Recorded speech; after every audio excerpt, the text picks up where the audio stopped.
बिस्मिल्लाहिर्रहमानिर्रहीम। अस्सलाम वालेकुम। मेरा नाम नासिर हुसैन है। मैं पीटीएस फ़र्रुखाबाद में बतौर लॉ इंस्पेक्टर ड्यूटी सर अंजाम दे रहा हूँ। आज हम लीगल स्टडी की book lesson plan number 15 lower class course है, उसकी दफ़ा 333 333 ताज़ीरात पाकिस्तान, उसके बारे में बात करेंगे कि वो क्या है। 333 ताज़ीरात पाकिस्तान इत्लाफ़ अज़ू के बारे में है। जो कोई शख्स किसी दूसरे के जिस्म के किसी अज़ू को या जुज़ू को काट दे, कता कर दे या जुदा कर दे तो इत्लाफ़ अज़ू होगा।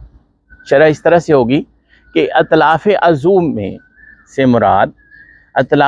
से मुराद इंसानी जिस्म के अज़ा मसलन आँख, कान, नाक, हाथ और पाँव, सर के बाल, आईब्रो वगैरह को काट दे या जिस्म से लग कर दे, या औरत की छातियाँ, अज़ाए तनासल वगैरह को ख़त्म कर दें तो इत्लाफ़ अज़ू में शामिल है।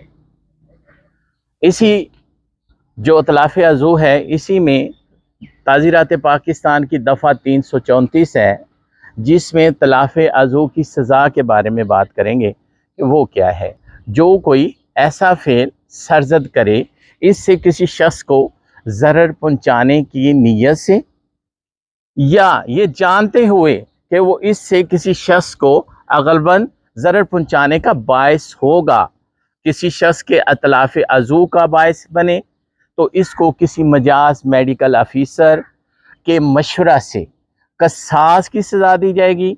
और अगर इस्लामी अहकाम के मुताबिक मुसावात के असूलों को मद्देनज़र रखते हुए क़सास पर अमल करना मुमकिन ना हो तो मुजरम अर्श का मुस्तवज्जब होगा, और इसको बतौर ताज़ीर किसी भी किस्म की सज़ाए कैद इतनी मुद्दत के लिए दी जा सकती है जो 10 साल तक हो सकती है। ये लेसन प्लान नंबर 15 है और लीगल स्टडी बुक है लोअर क्लास कोर्स की, जिसमें दफ़ा 333 इत्लाफ़ अज़ू के बारे में है और दफ़ा 334 इत्लाफ़ अज़ू की सज़ा के बारे में है।